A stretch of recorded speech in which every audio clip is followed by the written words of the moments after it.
order than to justice. I truly believe we want order right now rather than justice.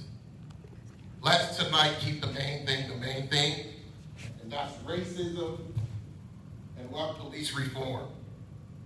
Let's not miss the mark of this moment of change. This is the window of opportunity. I'm a pastor, and let me just minister to you a little bit, and then we'll move on. There were 500 people on the day of Pentecost that was supposed to be in the upper room when the Holy Spirit came in. There were 500, but only 120 were there. So that meant that 380 people thought that there were something more important than being there. Just like our faith-based community right now. I don't know if there's any other pastor in here, but if this is a faith-based community, where's our faith-based pastors and our ministers? We got a lot of work to do. Leo was exactly right as far as Black Lives Matter. Mayor, they want to hear, we want to hear, but just understanding and knowing that there is a problem here.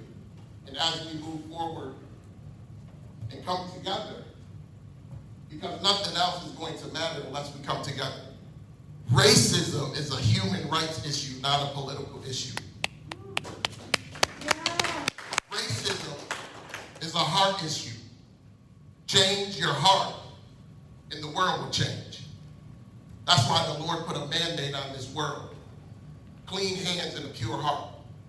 So until we get clean hands and a pure heart, we're riding a bike with no chain. Dr. Martin Luther King. History will record that one of the greatest tragedies of this period of social transition will not be the violence or a violent act of bad people, but, listen to me, but the applauding silence of good people. It's time to speak. This too shall pass. Let's throw that out the window, Abraham Lincoln. Let's make it pass. And the way that we're going to make it pass is by coming together and reasoning together and lifting up our mayor together instead of tearing them down together. And the thing that we have to do, and if we don't do that, we don't move.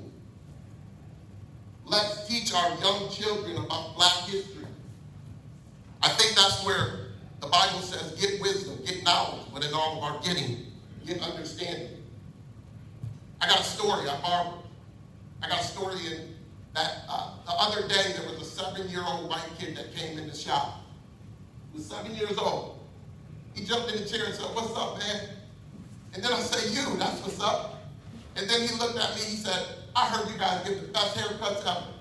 And I said, "We sure do." And I said, "You're a polite young man." He said, "My mom teaches me that." Oh my goodness. So the thing about it is it has to be taught at home. He looked at me, he never came in the barbershop. He said, "The last haircut I got sucked, but this haircut is great." What am I trying to say? He really got taught at home, so that's where it's going to start. Oppressed people cannot remain oppressed forever. It's time to listen to the millennials and the Gen Zs. And if we don't, we're going to fail. Love covers a multitude of sin. And if there's no love, we fail. This is biblical. This is standing on the truth. And one thing, and I'm just the middleman. I'm just a man of reason. The church body has to be here to just find some type of reasoning. But if we have problems, go to the mayor's office and set his office open. Let's talk about it. Let's reason together. Only, like I said earlier, there's pain, there's struggle, but then there's progress. If we're leaders, stand up and let's lead. A few other things, I'm going to maximize my time. I'm going to go 4:59. Unpacking Dr. Martin Luther King's letter from Birmingham jail, April 16, 1963. He was like the prison episcopal. And it says right here, Dr. King is frustrated. I'm tired. May 25th, 2020. Black folks, we're tired. I want to tell you one thing. Readers are leaders. If the white people don't know what we're going through, get a book. It's called Surrender, White People, D.L. Hewley. Okay? And that is talking about the shoes that I have to put on every day, and I have to drive my car. I got another story. I got stories all day. And the next story is, I jumped out of the car at 7:30 this morning. At 7:30 this morning, there was another black guy that jumped out with me. He had a nice car. My car was all right. But the thing about it is, when I drove by, I specifically looked at the faces of the way I jumped out of my car. And if somebody would have scowled at me, I was like, whoa, wait a minute. Just jumping out of my car. But they saw two black guys. Come on, this is serious. This is real. Two black guys with fairly decent cars. I said, I wonder what's running through their mind. I really wonder what's running through their mind right now. Has it been fair? No, it hasn't. In 2010, I came to the barbershop, opened a barbershop here in Olean. Blessings to the mayor, I think it was Mayor Whitcomb at the time. I came here, but I don't know what police officer called the mayor of Cornell, which was my dad's best friend. And they asked him, the mayor of Cornell, who is this guy coming in here? Thank God my parents raised me the right way, or I would have never been a barber in Olean. And that's real. And the reason why that's real, because I had a good record. And then all of a sudden they said, okay, he can come in. And this is real stuff. This really happens every day.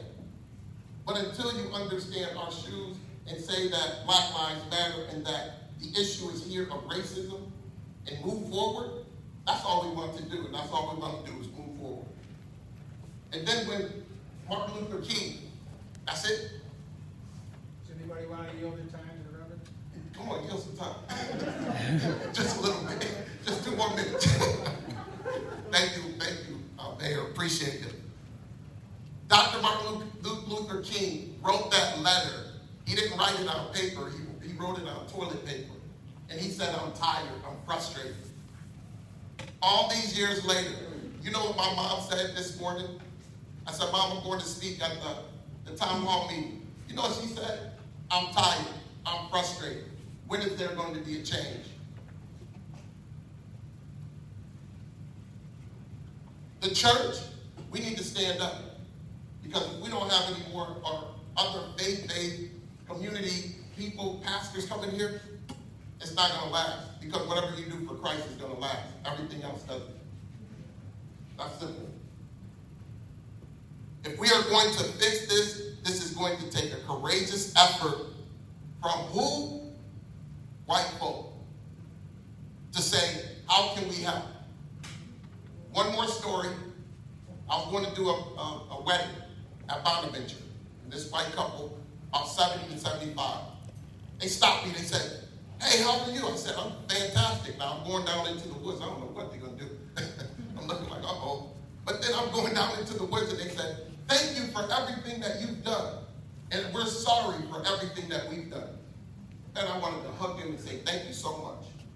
That's all. Just admitting there's a problem in self-reflection. In my closing, Killer Mike. Anybody know the rapper Killer Mike?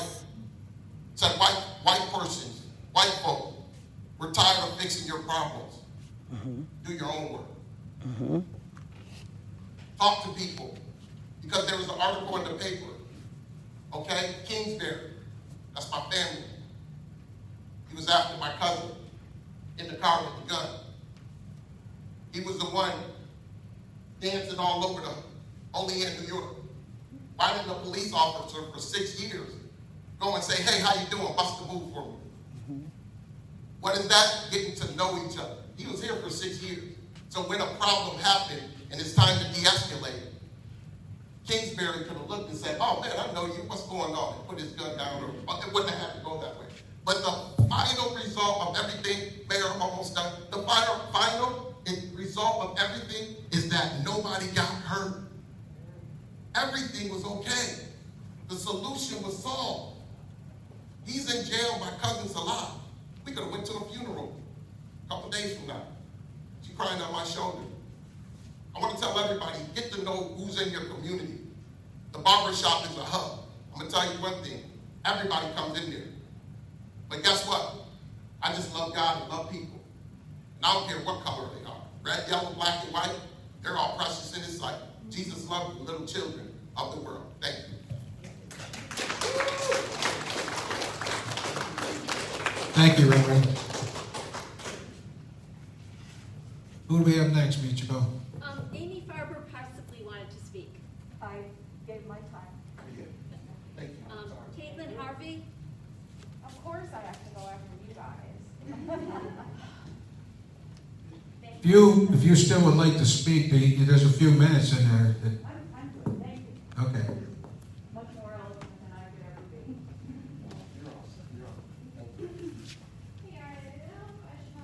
There we go.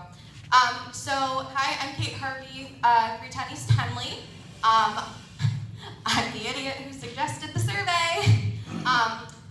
So here's a really great opportunity for me to acknowledge some more privilege. As a very educated person, my first thought was, holy crap, we need data because we have to prove what's going on. We don't have any, we're looking at our city leaders and they're saying they're not sure there's a problem. So my first thought is, I know how to get information and I know how to get a problem. Like, I know how to solve that and I know how to present it to the people who are here. When I started looking at information, I saw that Olean General Hospital and Clyde did a big health disparity information, and out of everyone who responded in the county, there were 2 people of color out of everybody, and I about freaked. That is, money comes from data, right? This is how we get education. We get it through data and money, and I said to the mayor, and I'll pull up my email, basically that we need information, and we also need to reach people in ways we've never reached them. I was thinking about what you said, specifically regarding reaching out to only faith-based communities to engage people in the important discussion of reform in our community. I want to be sure that those who do not attend a house of worship are able to be reached, so I have a few thoughts regarding how we may be able to reach out to our community. Yes, churches are a great place to start conversations, especially regarding morality and social change, but I think Olean is able to do more and reach a greater number of people. My thought is this: if we want to reach the true silent majority, we need to talk to people in unconventional places. Churchgoers are not the silent majority, and neither are the people speaking at town hall meetings. Typically speaking, if someone does have a community or a congregation they feel comfortable with, they do have conversations within those groups and feel supported enough to speak out when asked. These aren't your silent people. I'm honestly not sure who the silent majority are, probably the 75% of the people who didn't vote for the city council, but they have been silent up until now because we've been using non-conventional methods, so we need to try something new and more broad. And I'll start to summarize. In addition to seriously utilizing and cultivating pages on various social media platforms, that was my first recommendation, I suggest working with local businesses to offer up anonymous paper or electronic surveys to get a lay of the land, so to speak. We should be reaching out to doctors and counselors' offices, daycare agencies, Head Start, the YMCA, see if patrons there have thoughts on anything that may need to happen. Reach out to the food pantries, Directions for Independent Living, and Tandem, Foundations for Change, the Olean Public Library, and CARES. Quite often people have a wait. It's a good time to get their opinions. We should be using hair salons, barbershops, coffee shops, grocery stores, takeout lines, anywhere where you can wait in line. We have farmers markets. We should be using these places to take reservations for town hall meetings. If people aren't willing to do a survey, we need to have these conversations. If it's really important to you to reach out and reach the people you've never heard from, you have to do something you've never done. Thank you for your time. So yes, the survey was mine. Yes, I'm now very much recognizing how privileged of a statement that is for me to say that yes, a survey is gonna be a great idea, because you're right, there are people who've been saying there are these issues for freaking ever. And if the leadership isn't listening to the people, the only other thing that I can think of is maybe they'll listen to data, because that's the way that white, educated people are presented with information for us to understand things. So I think that we can do better. I also did help create another survey because there's still a part of me that feels like that is going to be helpful at some point, and I've gotten some really disgusting responses about experiencing racism, experiencing some issues with feeling comfortable with regards to your sexual orientation, gender identity, race, country of origin, language spoken at home. It's pretty awful. But I do want to just do a quick show of hands, particularly for city council members, but also if anybody else feels the need, go for it. How many of you have read or purchased White Fragility? Okay, it's a New York bestseller. How to Be an Anti-Racist. Okay, well, that's White Fragility listed again. So you want to talk about race. Me and White Supremacy, Combat Racism, Change the World, and Become a Good Ancestor. The New Jim Crow. Eloquent Rage. Reproductive Injustice. Okay, and then I think that somebody else said one more, and I missed it. I don't remember what it was, but somebody else said a book. You read Surrender of White. Yes! White People Surrender. But it looks like everybody's got some homework. Thanks. Do you want to put a list of those books somewhere so we can all see? Yeah, absolutely. I just did a quick Google search, but yeah, absolutely. Yeah, anti-racist books.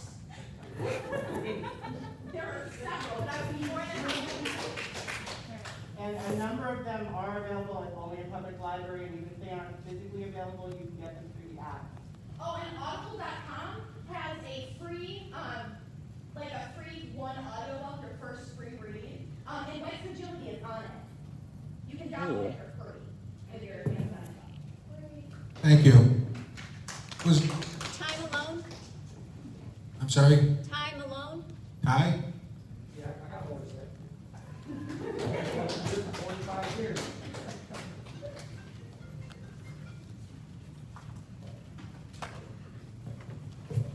Now, Mayor, you should understand that there's nothing personal against you. You carried my nephew home when he fell, remember? Now, I'm sorry, Ty, can you, there's nothing personally against you. I understand that. You just happen to be the mayor. I understand, I got big shoulders. But we're going to hold them guys responsible too, because they've been in power for a little while also. And although they're on the right side of things now, where have they been? So, not only are we going to have discussions and meeting with you, but we are going to get our young people out there to vote. I know you guys feel like they don't have the votes to make these changes that they want. But I can promise you that I will do everything in my power, and there's other people that are going to do the same thing in their power, to get the young people out there to vote, to get the change that we need. If you really, and nothing against your survey, ma'am, No, please. but if you really need a survey to find out how to do what's morally right, isn't there something wrong with that? Pastor Hall said it starts at home. You're a little bit too old for your parents to be teaching you. You understand? So instead of trying to get these surveys, you already hear these people talking, telling you what's going on. You heard Leo read you the statements of your community, the silent majority. Can you explain what that means? I can explain what my intent was, Okay. okay? Kind of like what Caitlin said. You know, we need to get out to, and I'm out there, okay? Those of you, I mean, many of you in this room have never even asked to come and talk to me about anything. Or come to I have an open door policy. You're more than welcome to come to my office or call me, I'll meet you somewhere, and we can have a discussion. I've been out there, and I've been out there since I've been mayor. But my intent was, and I guess there again, probably a poor choice of words, my intent was just what Caitlin is talking about in her email, getting out to everybody out there, the people in the grocery line, here, there, talk to them, see what their feelings are. And you know, here, and and this is great. I am happy, and I don't mind being yelled at and Leo calling me names and stuff. That's okay. That's what I'm here for. But Leo, have you ever come to talk to me? Twice. Okay. And you know, a lot of you here, have you reached out to talk to him? Well, that's part of the problem.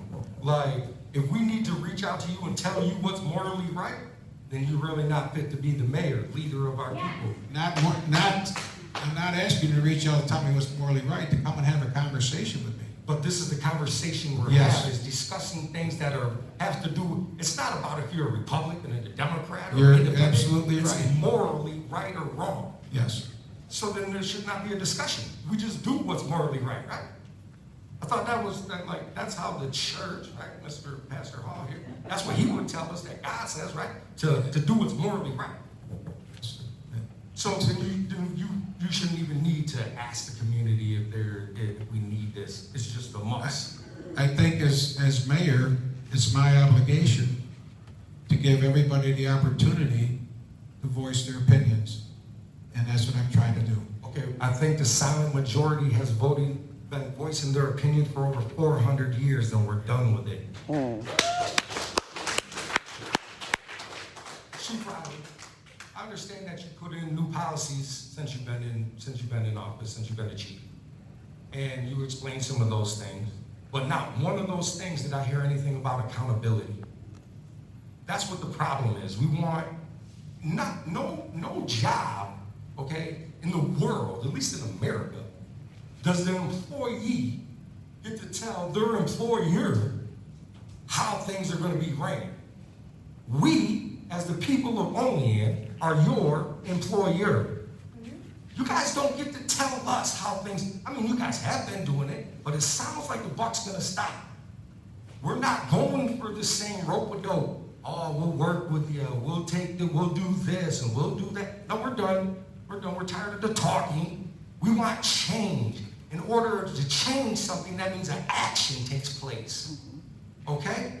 So now, when you're putting the policies in, I would like, as a citizen, to be able to hear something about them being able to be held accountable. Please, trust me, citizens of Olean, this is not the only place that I've ever lived. My family is one of the first black families in Olean. But this is where I grew up. I came into Olean because this was a great place to raise kids. So I thought when I was young, because I was naive and then wasn't educated on how things really worked. I've heard people say, we don't have the problems, Mayor. We don't have the problems that other cities have. We don't, trust me. I thank you, Chief, that we don't have those problems. But that doesn't mean that we don't have a problem. So until you guys are ready to actually sit down with the people, okay, like people that look like me, people that look like Mr. Hall, people that look like this young lady, until you're willing to sit down and talk with us, then what's really going to change? Because you're going to have a bunch of people that don't know if there's a problem making decisions on how our life goes. Does that make sense to you?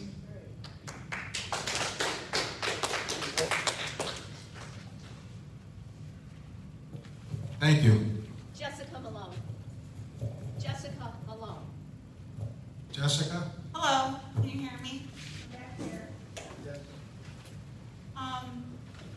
First, there's one thing that I wasn't hearing at the last meeting, and I've heard a little bit of it touched on here, and that is that we need to acknowledge that the Black and Indigenous and people of color in our community have a right to be angry.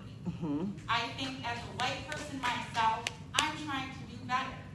I sometimes take for granted the fact that I have a Black husband and I have Black children, so maybe, by, virtue of that, I can't be a racist, and that's simply not true. Every white person in this room is a racist, whether you are subconsciously racist or not. Everyone in this room that is white and in this community, and especially, I am going to especially hold our government and people in power accountable that you need to take those steps to recognize the issues that you have within yourself. That doesn't mean that you have to report to the community that, wow, I just did an implicit bias training for myself, and I found out that I have a lot of deep-seated prejudice against this group of people. You don't need to share that information, but unless you are taking those steps within yourself and within the government of Olean and the county, there's no assurances to people that things are going to change. If you can't recognize the problems within yourself, there's no way you're going to recognize the problems in our local government. So implicit bias, that's something that I am going to hold to the council and to the local government to investigate and explore.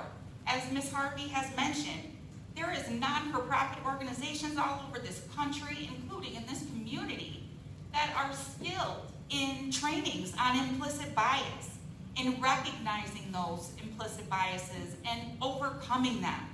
If we want to do better, we need to do those things. We need to take those steps.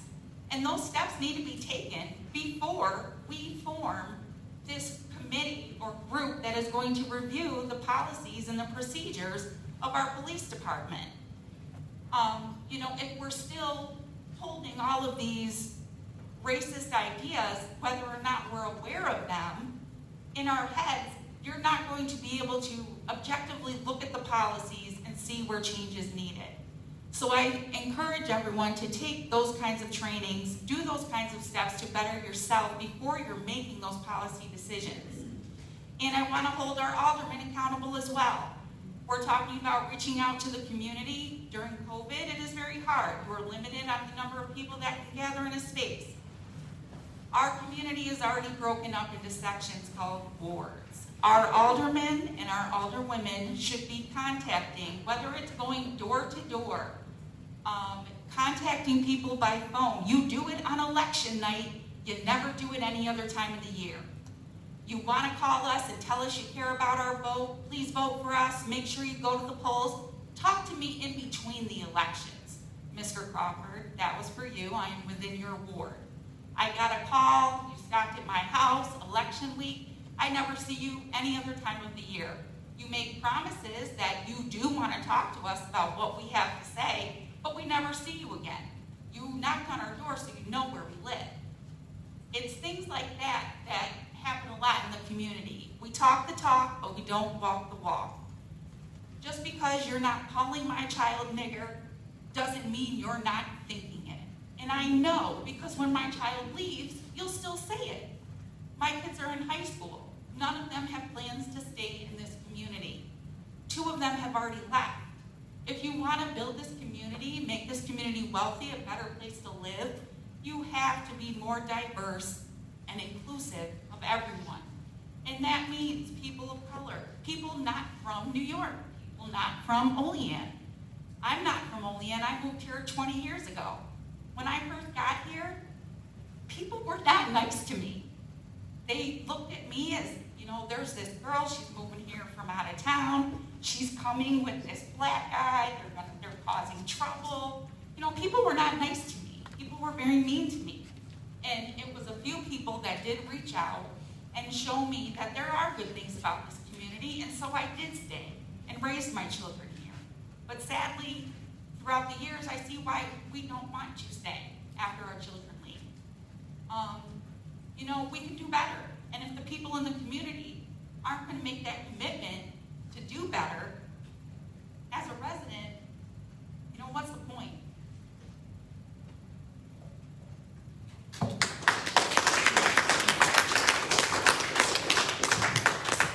And I also did want to kind of put the chief on the spot a little bit for his comments in the paper.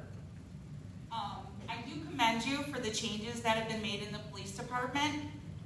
It kind of seems like a no-brainer that the people we're going to give guns to are now finally drug tested the same way people are going to handle money at Walmart. I mean, that kind of seems like a given. We give these people a gun. These psychological exams, I think, should even be given throughout your career. We all know how it's a high-pressure job, and the statistics show domestic violence is big among law enforcement. So, but that statistic alone doesn't make all law enforcement bad, which why those statistics that were given last week about black abortion have nothing to do with this. The same way police violence in their own home has nothing to do with this. This is about the black community. And we need to realize that. And we need to give them that validation, and we need to let them be angry and let them shout.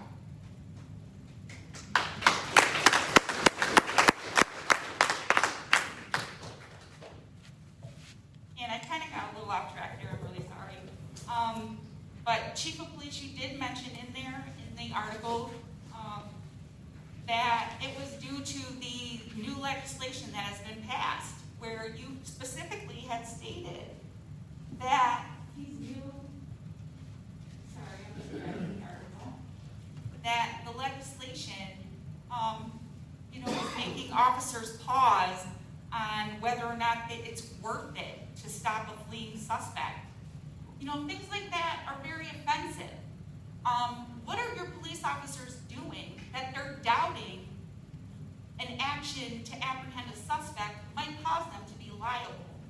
I think there's some more issues there that if police are scared of what they're doing, Pastor Hall said, clean hands, pure heart.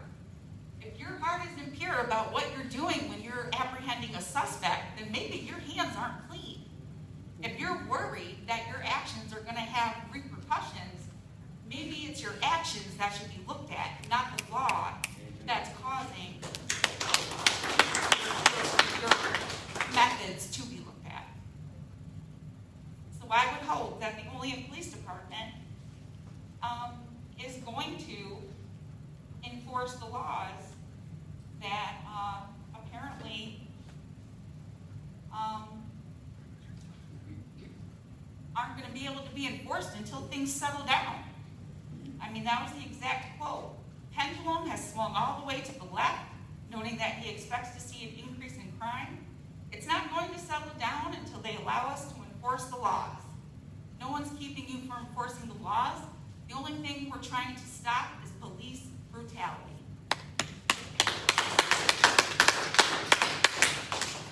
Thank you. Thank you. What do we have? Jan Rhodey. Jan Rhodey. I wasn't prepared to speak, so I'll pass. Thanks. I'm listening. Okay. Okay. Evelyn Cruz. Evelyn? Up front here, Paul.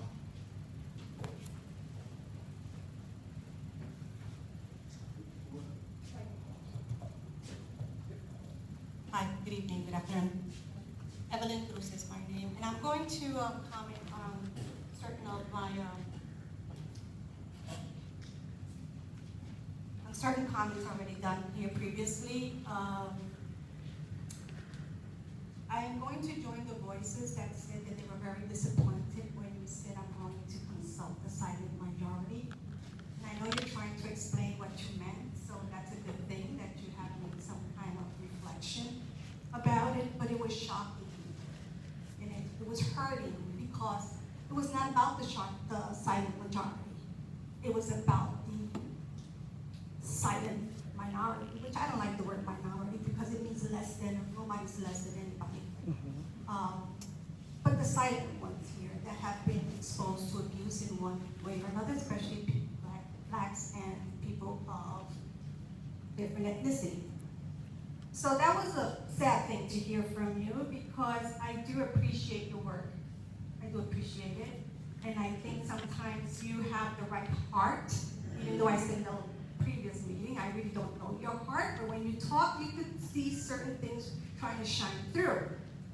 So in reference to that silent majority, and also touching on the subject of the survey, I think it's offensive to ask the silent people who have not stepped up to take stand about the offensive done to the people who have been marginalized in this community.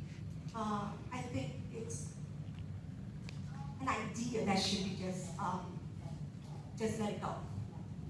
Let it go. Maybe you need data. I don't know what kind of data a survey like that can come unless you're going to the black people and they can tell you come to us, Latinos and brown and everybody else here that is from supposedly different ethnicity. Come to us. We will let you know. But if you go to the people who have not stepped up and spoken up about the abuses that have been occurring consistently in the community, it's like, I really don't understand how that's going to work to address an issue that is affecting a specific group of people, which their voices should be heard, and not the people who have not stepped up to defend the people who have been silenced. So in that aspect, I wanted to agree on the other ones that have touched on that. There was a question, I'm trying to see which name I put. I think it was Katie that posed 2 questions about what have you done, she's talking to the people here in the council and the mayor, what have you done personally as a self-reflection into address your own biases and racism if you have. Most likely you feel you're not racist, and most likely you don't feel you're biased because we live in a community that's 95% white. So you don't get to put on my color skin. You don't get to put on another darker person's skin and go out the door and experience it. So you're not going to feel racism, and you're not going to feel the bias, overt or in your face. You're not going to feel it. And in your heart, maybe you're sincere about it. I'm giving you the benefit of the doubt. You're not biased. You're not racist. But you're the silent one. You're complicit to what's happening.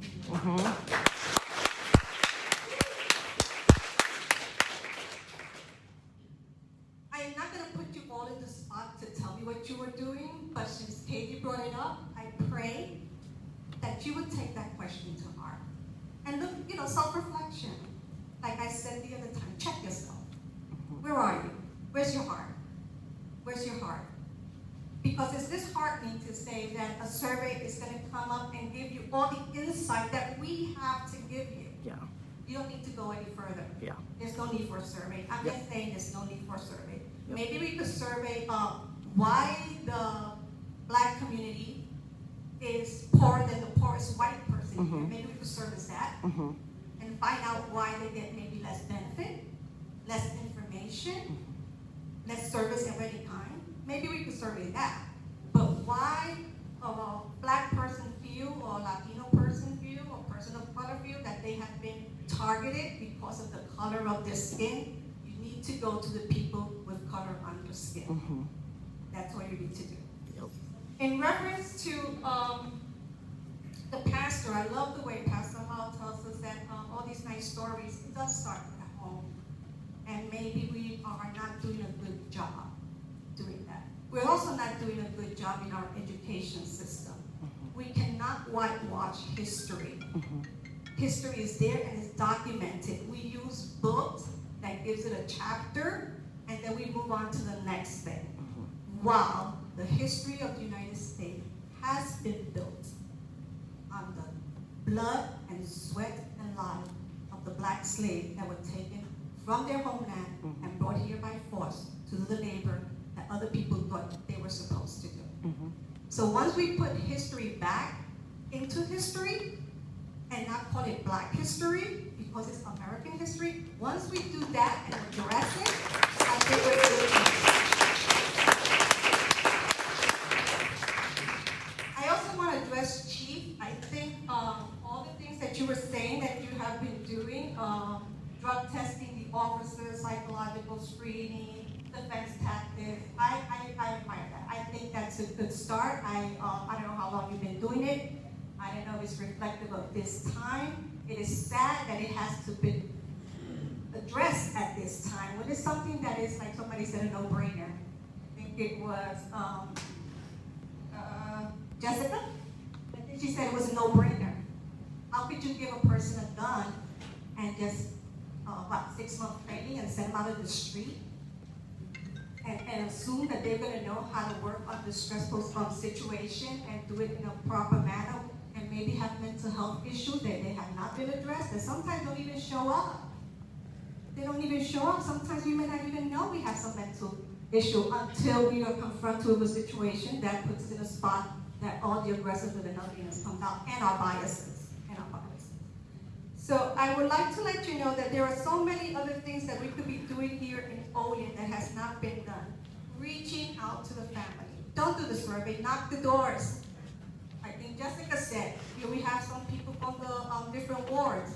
Knock on those doors. Don't go knocking on the white people's door. Go to the black and brown community. Go to their doors. I mean, they're not that difficult to find because it's only like, what, 600 or some of us here? We're not that difficult to find. And if you don't know where to find them, Pastor over there has a whole list of where you can find people because everybody goes to his barbershop, they talk there. So ask Pastor, he'll give you a list and the directions, and or he'll get in contact with them and they can get in contact with you. But the thing is, extend your hand so that people will not think that this is exercise of utility. We're just like exercising our free speech here, and once those doors close, back to business. We don't, that's what we don't want.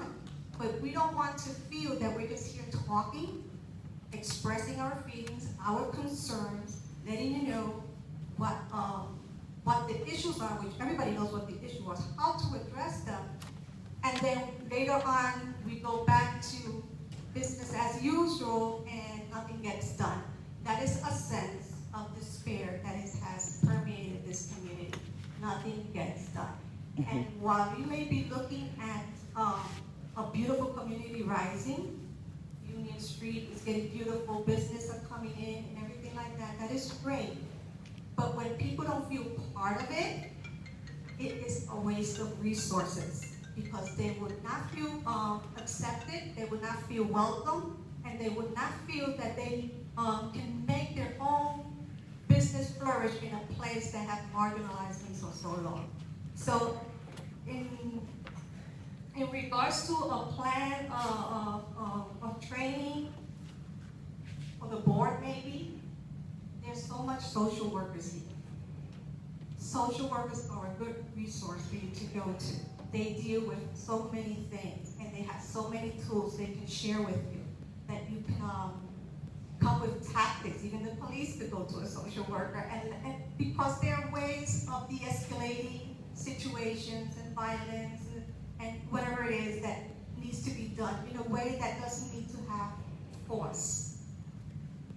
So check your hearts, do some some reflection. Am I biased? Am I not biased? We're not gonna go after you because you do have them. Just look into your own heart, check your heart, and make sure that when you come back to the next meeting, we have at least some more concrete answers of the things that we're posing here. Because we're going around in circles. We're saying the same thing again and again and again, and there's no definite plan. The definite plan is somewhere in the future, but the future for the community, the silent, Black, Latino, brown community is today.